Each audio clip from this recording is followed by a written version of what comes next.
to Life Installed with Francyne. I'm your host, Francyne Walker. Joining me today is Kimle Nailer, owner of Nail-Rite Construction. Hey, Kimle. Hi, Francyne. How you doing? I'm doing very well. Good, good. Talk about your company. Well, thank you. Nail-Rite Construction was started in 1995.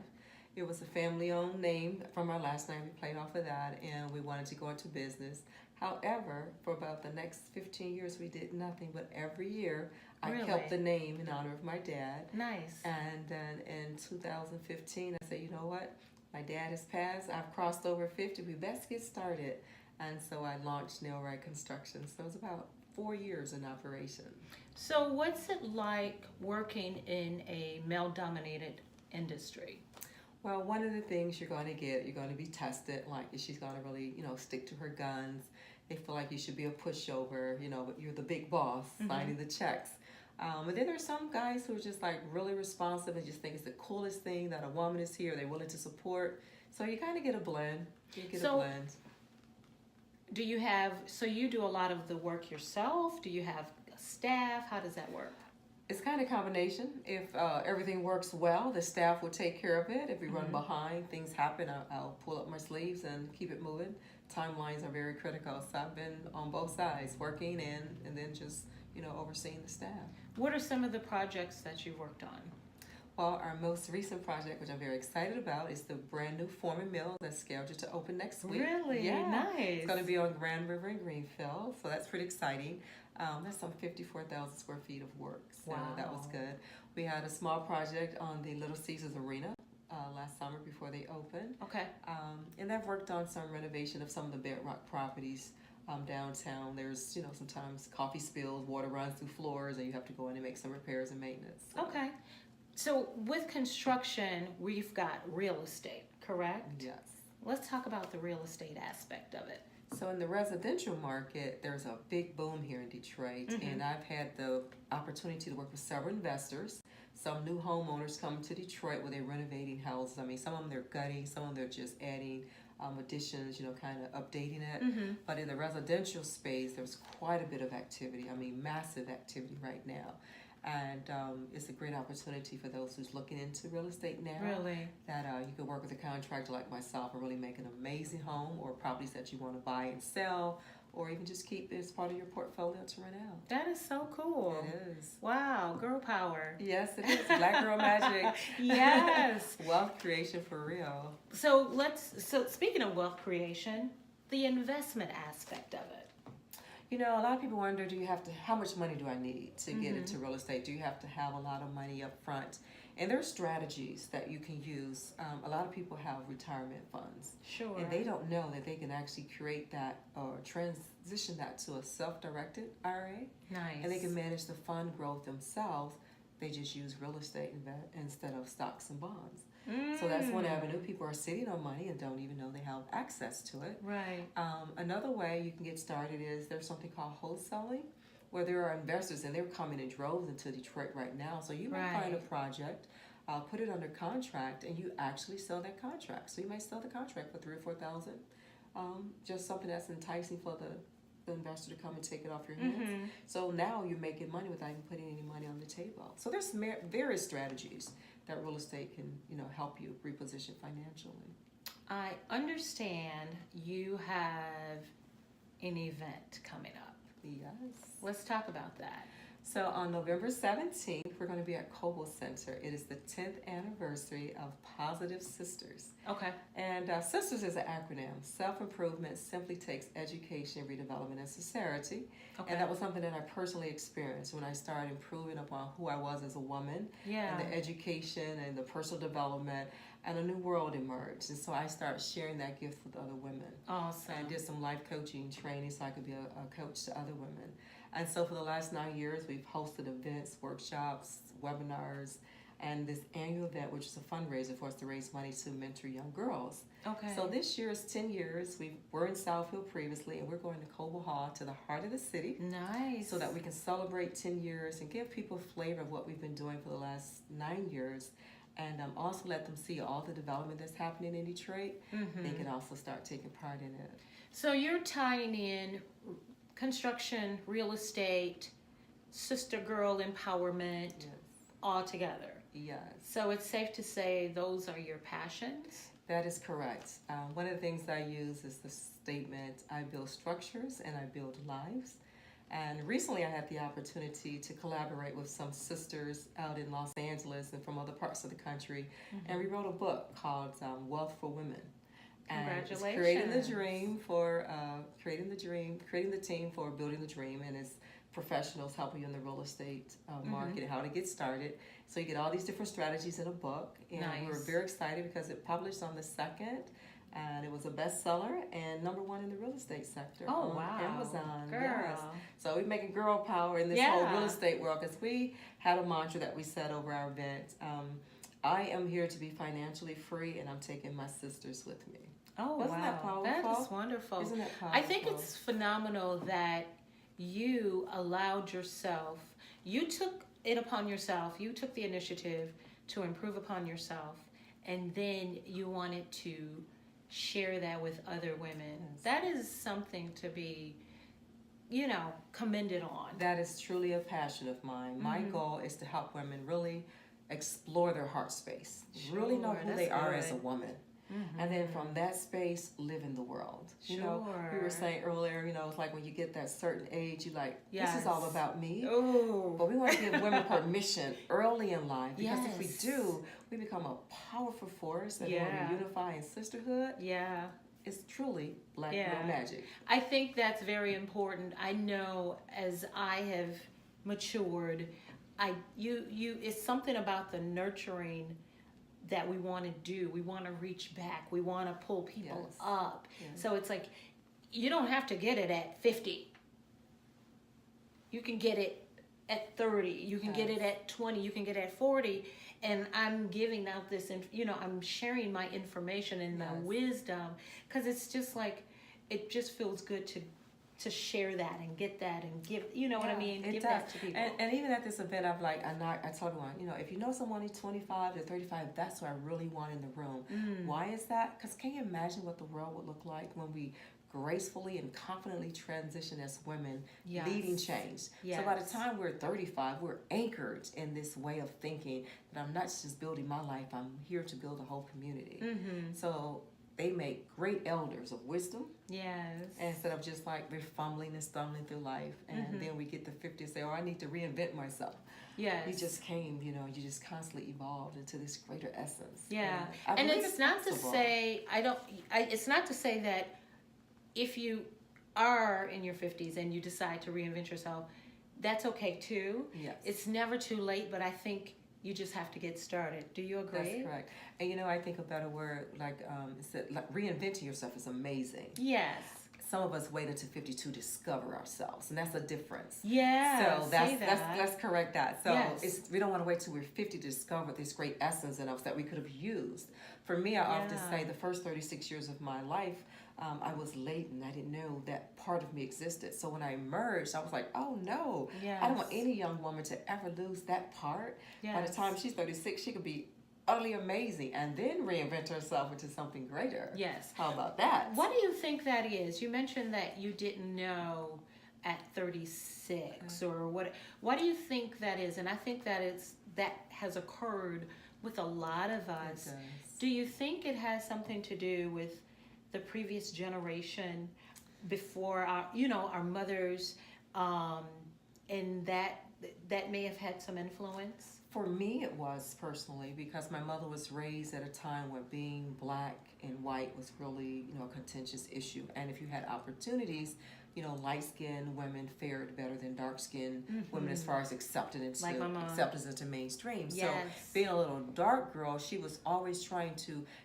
don't wear that color, it makes you look darker. Yes. So she was protecting me, but at the same time, she was making me aware that I'm flawed. I have the wrong color skin. And so I internalized that message because I'm dark, I'm not good enough, I'm not worthy.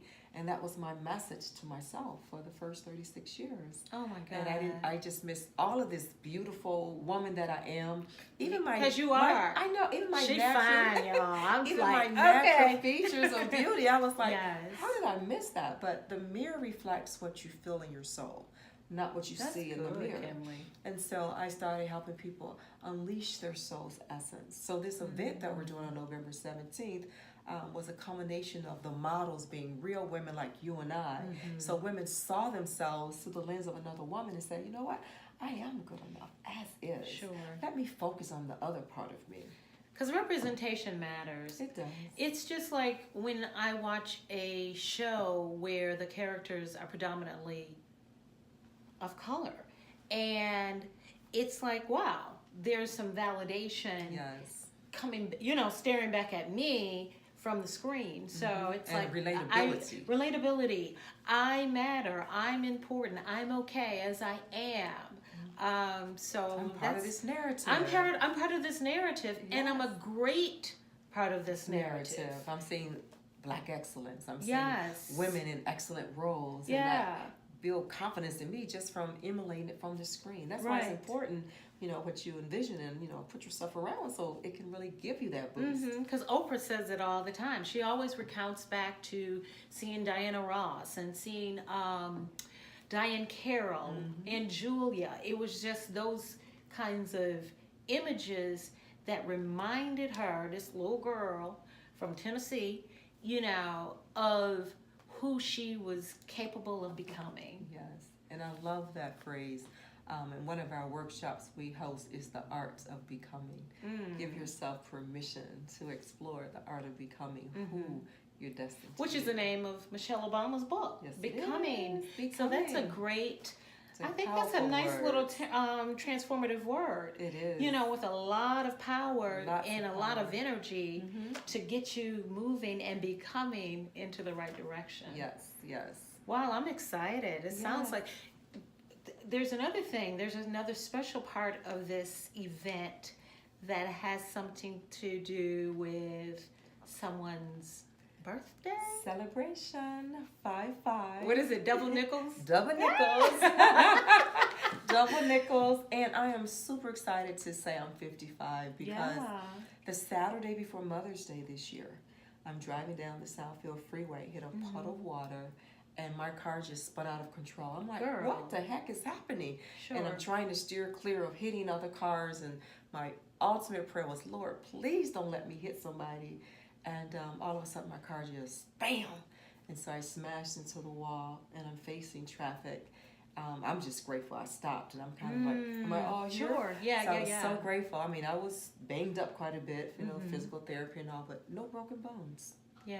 And here to tell the story. Yeah. So when 55 rolled around, I'm like, I'm rolling with this all year. I know that's 12 right. months Girl, worth. it's like, So woo, out of woo. this 10-year celebration, I always say, what are the odds that I'm turning 55? 5 and 5 is 10. Yes. That was just divine What a that great I get to thing. celebrate all of this riches together. And I want people to come so I can share it with you. And it's my birthday. It's the celebration of women where we want to share with you and give you some valuable information, especially in this real estate space, so you too can start experiencing some amazing blessings. What are some of the things you enjoy? Because I know we hear 50 is the new 40 and 30 is the new 40 or 40 is the new 30 or something like that. But what can you brag about in your 50s?